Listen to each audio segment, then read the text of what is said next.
Hello, welcome to Record Sports Hotline Live. My name is Daniel Caw. I'm delighted to be joined by the one and only Keith Jackson. Keith, I feel like I've got a coat hanger in my mouth. I can't stop smiling.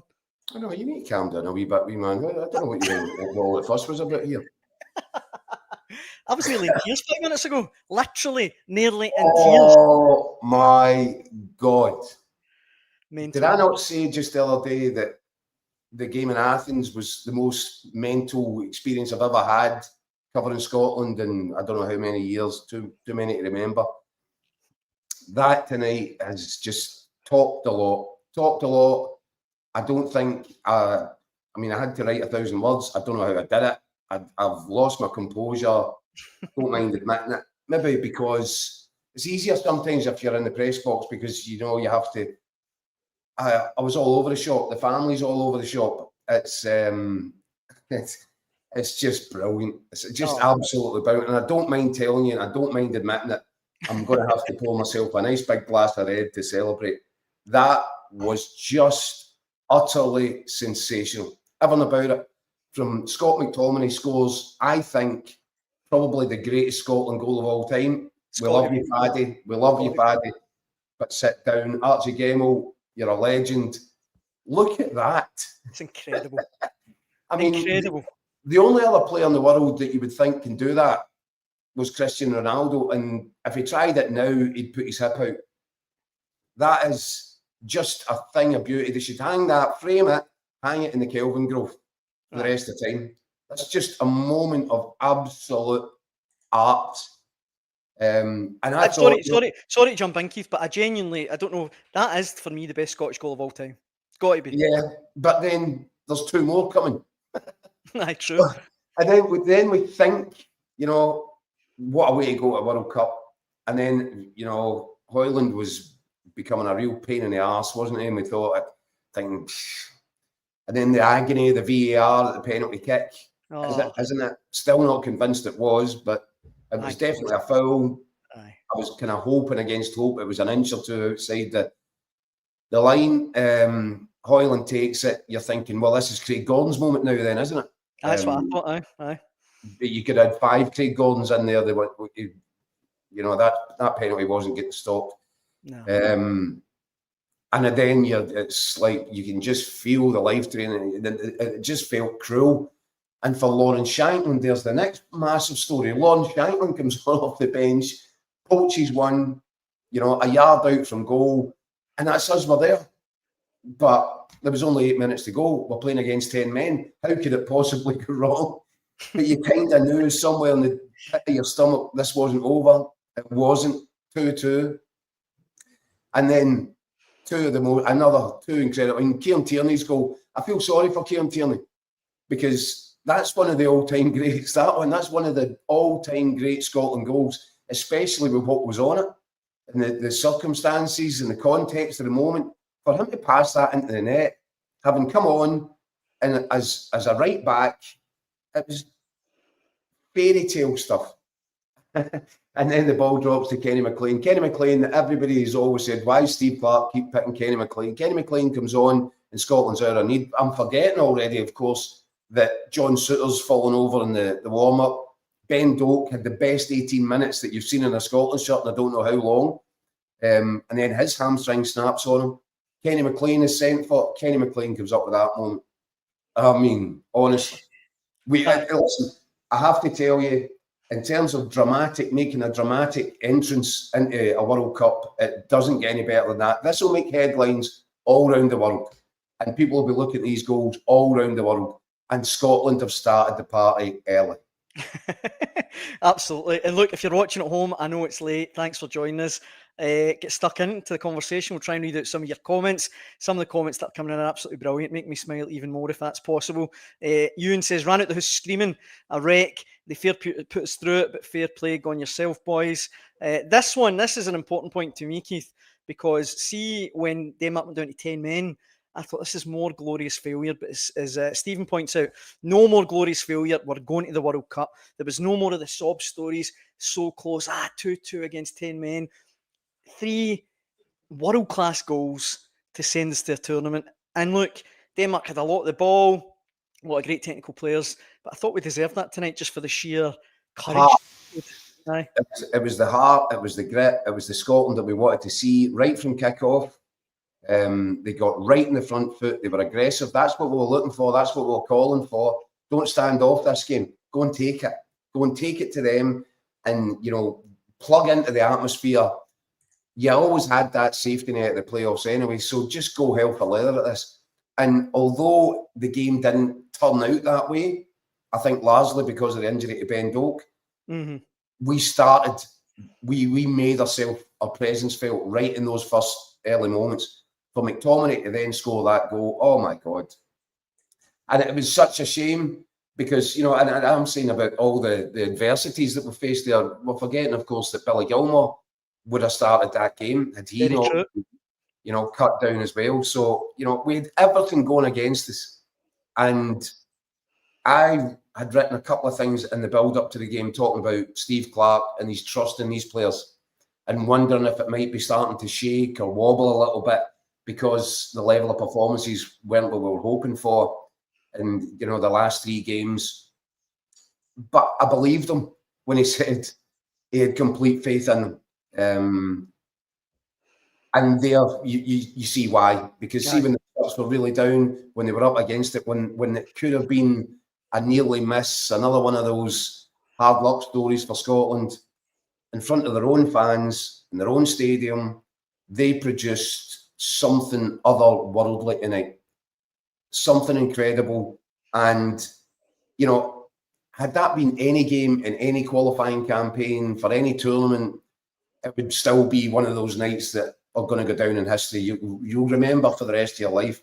The fact is, it wasn't just any game in any world or any qualification campaign. It was the game that takes us to a World Cup for the first time in nearly 3 decades. It's extraordinary. I can't thank Steve Clarke enough for everything he's done. I'm glad that when people were turning against him, some of us stood up for him. Steve Clarke's not the media's friend by any manner of means, but the media and certainly the guys that I'm around, I think it can be hard work at times, but we understand this guy has transformed what it feels like to cover Scotland games. We'd our nose pressed up against the window for so many years, watching everybody else go to tournaments. Some of us would go to these tournaments and try and piggyback on what Northern Ireland or Wales were doing. And great, so pleased for you guys. Absolutely spewing that it wasn't us. Steve Clarke's changed all that. These players have changed all that. And, I think we all owe them a great debt of gratitude. There are generations now, at least 2 generations of people that are going to get to experience what it's like to watch Scotland play at a World Cup finals. Let me tell you something. The place will come an absolute standstill in the summer. Look, I'm going to be, this is so embarrassing. I've actually got tears in my eyes sitting here, seriously, because I was 9 years old when we last got to a World Cup, and I thought I'd just been groomed to think we're not going to get there again. And I'm reading all these brilliant comments that are coming in just now, and I'll read through them in a wee minute. But the one there that you mentioned, Steve Clarke, Paul says, Clarke's done a brilliant job, legend. He'll be the first man to take Scotland to 3 major tournaments. I mean, I'm like you just said, I'm really happy for him as well. Listen, I mean, he was already, probably our most successful manager over the period. For him to cap that all off now, World Cup, and bear in mind, this is a guy who the last time we qualified for a World Cup at Hampden Park was back in 1989 for Italia 90 when we drew 1-1 with Norway. Alan McCoy's got the goal. It was a lob from 18 yards, brilliant moment. But it was scary towards the end. Steve Clarke got drafted into that squad late in the day. Didn't even make the subs bench. And then just when he thinks he's about to go to a World Cup, he get that taken away from him. I think he made the provisional squad for Italia 90, only to be cut in the final cut at the 11th hour. And do you know something? As painful as that must have been for him, I think that's become a driving force for him. I think that the agony that he suffered as a player of failing to get to a World Cup, when he got the chance as a manager, he was like a dog with a bone. Yeah. And he's got us there. And yes, it hasn't been perfect. And yes, it's been difficult to watch and it's been a stress ball all the way through. But you know what? Doesn't that make it more fun? I can't think of a better way to get to a World Cup than the way that we've just got to it. Aye, when you're It's on the winning just, side, aye, it's absolutely. sensational. And I just hope now, and I genuinely believe that after the experiences we've had at the Euros, where Steve Clarke, I'm not sure he'll admit it himself, but I think the truth is, I think everybody knows it. He's left the handbrake on. He's pulled the handbrake up on us at these major finals. I'm sorry, I'm losing my voice here. Can you believe it? Well, look, let me save you, Royce Keith, because I'm not joking. I'm almost in tears at some of these comments that are coming in. Let me read a few of the. Honestly, I'm losing my composure as well. Let me read through a few of them. This one, Bartholomew says, I'm 53, grew up watching Scotland, Argentina, Spain, Mexico, Italy, and France. To watch the pure emotion on my son's face when KT scored was priceless. Thanks, Stevie and the boys. Weary says, players stood up and battled throughout and clearly gave everything, so deserve all the plaudits. Charmaine points out how's Casper going to feel about Tierney's goal when they meet up for training, which is a good point. Scottish Flag says, Scotsman from Austin, Texas. I'm in shock. Almost 3 decades since France. I'm so proud of the team and staff. You've given such a gift, and thank you, Steve Clarke. Give him a knighthood. John and Christopher. Christopher says, best Scotland match ever. John echoes that. Ewan says, don't know if I can do Scotland anymore. Went through every emotion there. Left or right. Go on your cell, boys. James says, been watching the game from my office in the States. Must have done some power of shouting because people kept knocking my door to ask if I was being murdered. And goodbye, BBC. Just emotionally. Exactly. Says, first time I think we'll ever do damage at the World Cup. And let's just calm down for a minute here. And Jope wants Brazil in the World Cup. Again, let's just calm down. No, I'm tired of playing. I'm really tired of playing Brazil at the World Cup. We'll skip Brazil. It's so 1982. And just finally, Andrew Robertson, although I don't think that one, unless he's on his phone in the locker, says, name a better goal at Hampden. McTominay was better than the Zidane volley. Look, of course, I'm not going to disagree with that. I was going to say that. I was at Hampden for the Zidane volley, and it was one of those moments that almost happened in slow motion, but so did that. And credit, and I feel really sorry for Ben Doak. I'm sure that the result tonight will take some of the pain away. He's looking as if that might be surgery required on his hamstring. That's just an early indicator. The fact that he had to come off on a stretcher would suggest it's a serious one. But he's got time now, and you know, there's another thing. Had we had to go into the playoffs, would Ben Doak be ready to play by that point? Who knows? But he's got a fighting chance to be ready now for the World Cup. His performance in that first 18 minutes can't be overlooked. I thought that he carried the fight. He was taking the momentum and bringing Scotland with him. A young kid like that. And then at the first goal, his contribution to that, when he could have gone to the byline, but he just jinked inside and he picked out the cross. And then as it hung in the air, McTominay is readjusting his feet and getting ready. And I'll never, ever, ever tire of watching that. My voice is completely gone. I know. I can see that. Mine was going, but I think yours is definitely on its way. Well, look, like Keith, you mentioned there, but I mean, I know we're getting a wee bit lost and a bit, you know, emotional and what have you. Rightly so. But on the game itself, right, very quickly, yeah, a couple of big talking points, obviously. The first one you mentioned, Andy Robertson with a penalty. You didn't. You thought it was maybe just outside. Listen, I was hoping. I have to tell you, at full speed, I thought, I can't believe the referee's not given it. I was thrilled that he hadn't given it. That referee, by the way, he refereed a World Cup final. How did that happen? He's a Polish referee. I thought he was utterly shambolic from start to finish. So I was delighted, and I thought that's perfectly in keeping with this guy's performance that he hasn't spotted that. I thought it was a foul, and my first thought was that's going to go to VAR. When I saw the slow motion replays, there was some angles that I'm thinking the contact's minimally outside, and there was another couple of angles where I thought it's probably on the line or inside. So you just, and then of course when he goes to the screen, you think, we're done. Yeah. And what a horrible way for it to come to an end. Andy Robertson, this guy that's given us so much, has given, you know, he's run so many hard yards for this country and given so much to that team. He's been a brilliant captain. If it had all ended with Andy Robertson giving away a penalty, that would have been just too Heartbreaking. sore. So again, you've got to give them so much credit for the resolve. They had to dig into reservoirs there that they probably didn't even know existed within themselves to come up with what they come up with. And even after getting 2-1 up, to be slapped back down and still come back, and not just come back, but come back with two, astonishing moments. And the Kenny McLean one, I'm still laughing at because he didn't want to take that shot on. He could see it was on. And he checked out of it.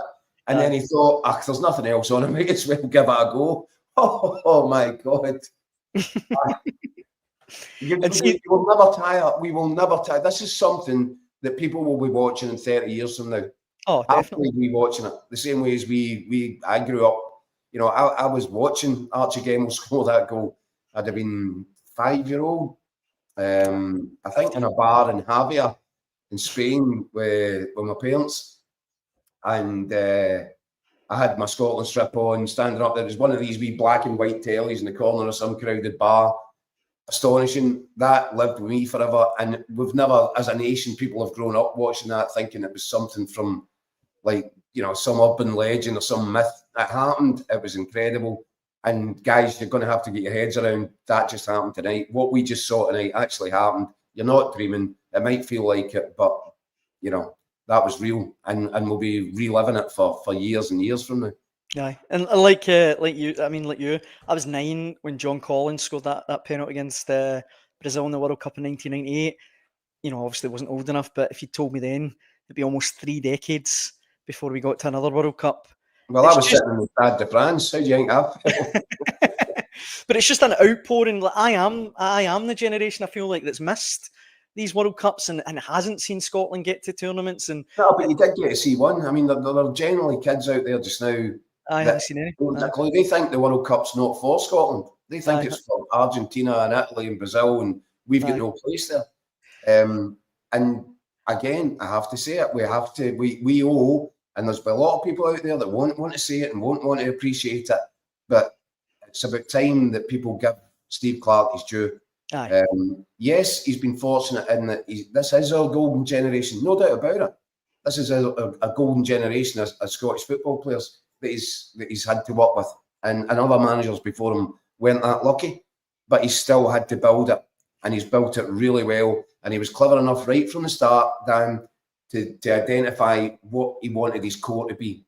And when people were screaming at him for changes, do this, do that, he stuck to his principles, he stuck to his philosophy on it. He wanted to build a club atmosphere, and these guys have been back and they've gone to the mill, and they've gone to war for us game after game. Very seldom do any of these key players pull out with injury because they want to be there. He left them with their ears stinging after the last doubleheader at Hampden because he felt the performances weren't good enough. But he can do that because he's built this camaraderie. There's a bond between Steve Clarke and his players. And the players went away from that, not throwing a huff and saying, who's this guy? I'll just go back to my club and earn my money and I don't need to care about it. They went away with a pride hurt. And I think they felt bad that they, let him down. They got the points, but they didn't give him the performance. And he knew going into these final 2 games, the performance level was going to have to be so much higher in order for Scotland to achieve what he wanted them to achieve. And they've done it. So congratulations to all concerned. Yep. One last visit, Keith, to the comments, and as you can see on your screen there, Timmy suggesting that I look 48. He has been banned and will never be on the hotline ever again. Thanks for coming, Timmy. This one here from what says YouTube user watching from Sydney, Australia. So proud. What fighting skill to incredible composure from Tierney. Meet you all at the World Cup. John Paul says Tom Boy's dad was my gaffer when he scored 2-G against Brazil. AJSC Tech says Tierney's goal did make me cry. Men should cry more. I'm happy to admit that. And what a great moment that is. He's right. When you consider everything, Kieran Tierney's had a bit of stick, even from the Celtic fans this season. People saying that he's not the same player. That I think you said it yourself, Daniel. And hey, look, he's been a bit rusty so far this season. For him to come on, as I said, playing in right back, a position that we know he doesn't like playing, but to cut in, take that on with his left foot, and it was the quality of the finish. Oh, it's world class. it wasn't like he's just, you know, put his laces through it. He's measured it. He's passed it into the net. It was, you know, as I'm going to say, it was as much of a thing. It wasn't. I'm lying. McTominay's goal was just ridiculous. Kenny McLean's goal was. But imagine scoring that goal if you're Kieran Tierney and walking off the pitch saying, "Well, I get the third best goal tonight." It's a very good point, Arlene in the comments says, Keith Daniel, it's my 50th in July. Family keep asking me what you would like. I dare say a flight to America, Arlene. I think it's definitely on the cards. And finally, Keith Carey is one of a few people asking when the draw is. And the draw for the World Cup is in the Kennedy Centre. And I think, isn't it in Washington? It's in Washington on December the 5th. That's right. And it won't be the full draw because obviously the playoffs aren't until March. No, but the playoffs, if we'd gone into the playoffs, you'd be going into the playoffs knowing what your group will be. That's what you could have won. No, that's what you will win. And I need to point out, see in the playoffs, like we obviously whoever was in the playoffs, it would have been brutal. But I mean, Italy are in there, Ireland get in there the other day. It would have just been an absolute bear pit for us to be going into those playoffs. It would have been an absolute nightmare. Well, do you know what? Could you imagine having your stress levels tested like that tonight? To then have to go through all again. I know. I'm not sure. Listen, I don't think Scotland, we're not generally known to have the healthiest country in the world. I think people would have been keeling over. I mean, people might not have made it through tonight. Listen to my voice, that's a casualty. So the idea of having to go through, look, we would have been there, we would have done it. We would have probably pretended that we don't really like going to the World Cup anyway for a few months. Before having to get ourselves emotionally prepared for the potential of disappointment again. No disappointment, no potential for more heartache. We're there. And I actually do think, and I know that you said, right, calm down, everybody. One of the comments earlier. I actually do think the lessons that Steve Clarke's learned, the fact that this is it for him, this will be the final bow. I don't believe that we are going to go to the World Cup with the same approach as we have at the Euros. Mm-hmm. I believe that, you know, now whether or not the players, and I strongly suspect when you look at what they're capable of, you know, okay, it's not always, they're not a match for the best sides in the world in terms of technical ability at times. We do have weak links in the side that other nations don't have because they're able to pick from, you know, all the top clubs all over the world, every continent. What we have got is this spirit, this bond, which has been fostered by Steve Clarke. The players have all bought into it. And we do have, you know, that sounds, I don't want to be patronising or condescending because we do have exceptional players. Scott McTominay has just scored a goal tonight, which tells you all about his levels. But we knew that already. He's a Ballon d'Or candidate. Yeah. John McGinn, absolutely outstanding. Andy Robertson, the peak of his powers, again, should never have been left out that Liverpool side. Champions League winner. We've got proper quality. We've got Billy Gilmore to come back in. We've got Ben Doak to recover. We can go there and we can do something. And I think that this time Steve Clarke will be more inclined to let them go out and enjoy it and really take the handbrake off them and just let them go and make their mark. And well, listen, I'm already besides myself with excitement at the thought of watching it. And that wee image you can see there that our producer Henrik's put up, that took me so long to do, Keith, and I was thinking, I better get to use it. You know what I mean? That is the part of my job that sometimes you don't get used to, and I'm just so happy we got to use that. Yeah, producer Henrik, how's Sweden getting on? I come on and said, were you rooting for Denmark? And he was like, nah, not really, no. So, is there any? There's a couple more comments, right? One last visit to the comment section, Keith, if you want, before we wrap up, if that's okay with you. Yeah. And Blue Nose John says Katie and Kenny have gained legendary status in Scottish folklore tonight. Weary agrees with you, says, I think he will, but hoping Clarke will learn from the regret of not really letting loose at the Euros. Hope he puts us out just to go for broke from the off. Kevin from Sweden says his voice is gone. Me too, Kevin. Aye, absolutely. John says, absolutely brilliant, great. 4-2 winners and scored 3 brilliant goals. A tap-in, but I've got to say I'm delighted. Shankland proved me wrong. His goal might have been a tap-in, but it was just as important as the other goal. Country is buzzing, and congratulations to the manager, his backroom staff, and the whole playing squad. I think an important point, Dan, before you go on to any more comments, I think it's important to say And again, Steve Clarke, you know, he's got no shortage of critics. I think it's familiarity breeding contempt a little bit because he's been in the job for so long. Mm-hmm. Tactically, at big moments tonight, every call, I thought his lineup, I thought his starting lineup was correct. John Suter then falls out the team in the warm-up. Puts Hanley back in. Big Hanley was absolutely immense. I know we lost a couple of goals, but I thought, you know, everybody to a man out there just gave their absolute all, did their dinger in for the cause. But Steve Clarke, in big moments, kept a clear head, made good decisions, substitutions at the right time. You know, I can't praise the guy enough, especially because the whole game plan get ripped up when Gannon Ben Doak's hamstring ripped. Yeah. Because he was the one guy. We don't have anybody else like that. Let's be honest. You know, his pace was terrifying the Danes down the right-hand side. We had to find another way at that point. But you've got guys in there that know their place. Crispy was able to slot over onto the right-hand side. He's played there for years. He knows exactly what the manager expects of him. He can't offer you that same blinding pace, which means, you know, how do we get out from the back? Because the whole point was, well, you know, play it in behind. There's loads of grass for Ben Gannon Doak to get into. That had to change. But the manager, I thought, really important that we kind of regrouped at half-time. I think that was a good time for him to get him back indoors. And then, of course, that penalty kick decision, which kind of changes everything. And from that moment on, Scotland's players and management and coaching team, everybody had to think on their feet. And they had to be smart and they had to get lively. And just about everything they did came off tonight. When the Danes scored the second goal, you just think it's too big an ask. This is too, even for this team, that's too big an ask to pull yourself back up off the floor. At that point, with so much on the line, and yet they did it. And that tells you something. That tells you something about this team. And it's an indicator of why they absolutely deserve to be taking their place at the World Cup. I'm so thrilled for everybody. I think that is the perfect note to finish on. And also this, Keith Ewan, who wrote on listen, you guys said there's something in the air. We did say the other day, Keith, it did feel a wee bit like destiny. It did feel Listen, like... we weren't the only ones. Let's not kid on. No. Well, Russell Grant here.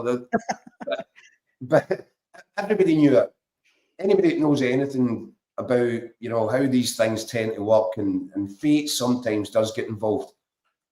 I just said from the moment this campaign started, I was over in Copenhagen for the opening draw, and you just felt right from the start, this is our time, because if it doesn't happen this time, it could be another 30 years. I'll say something now. Maybe I'm just a bit excited. Maybe I've had too much of that glass of red wine.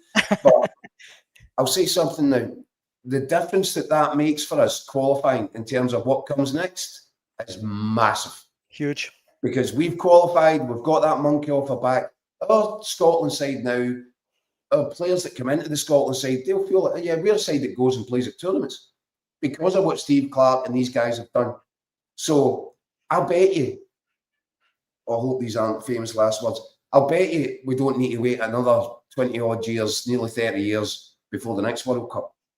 And I think that's how important and significant this will prove for the Scottish national side over a period of time to come, that we now will not have that same inferiority complex. Players will come into our side and they'll have earned their place and they'll believe that they're good players. Whereas, you know, just a few years ago, as I said previously, if you were getting a game for Norwich or anybody else in the Championship, you got a Scotland shirt if we could find you a granny. And that was the way it was for Scotland. This is different now. You know, you're going to have to really earn your place to get into this Scotland squad, never mind the first 11. Absolutely. And look, I think that brings us to the end. I could sit here all night and talking about Scotland, but I think that brings us to the end of Tuesday Night's Hotline Live. We've been let down. We've been let down. Dan McManus is in some pub in East Kilbride, and he's clearly forgotten all about us. We thought we were going to get him on live. If he's still conscious, he should be ashamed. He's probably upside down in a plant pot, and I don't blame him. I'll probably be there myself in a couple of hours. I'm going to go and watch that again. I have to go and watch that again. The highlights at least, But this time, I'll not have a laptop in front of me. I'll not be trying to clatter 1,000 words, ripping up one version, rewriting, starting again. I'm just going to sit down, a glass of wine. I'm going to watch that again, and I'm going to go to bed a very, very happy man tonight, Dan. Brilliant. And I'm sure almost everyone around the country will be the exact same. Thank you so much for all the comments tonight, Keith. Have been absolutely sensational. Thanks for getting involved if you did so. And we'll be back. We'll be back tomorrow. It's just brilliant. And as you know, somebody who's been following this Scotland side around for longer than I care to remember, you got to take these moments. And I hope everybody back home tonight is thoroughly enjoying themselves. This is an extraordinary feeling. And do you know what? The journey's only just starting here, guys. Next summer, for those of you that haven't experienced, if there's anybody out there that hasn't experienced watching Scotland at a World Cup, listen, it won't be stress-free. We know this already, but it's something you'll remember, and you'll remember it for the rest of your life. I still remember, as I said, 4 or 5-year-old watching Scotland play in Argentina in '78. So that's how long these things last. It's special, and I think the nation's going to enjoy themselves. Aye, absolutely. Thanks once again for all the comments. Massively appreciate it. We'll be back at 6 p.m. tomorrow if we can be scraped off the ceiling by then. Keith, I was going to say sleep well, but have a good night. Hey, well, I'm certainly going to go and enjoy watching that again, that's for sure. Brilliant. And thank you very much for watching at home. Hope you can join us tomorrow. Cheers.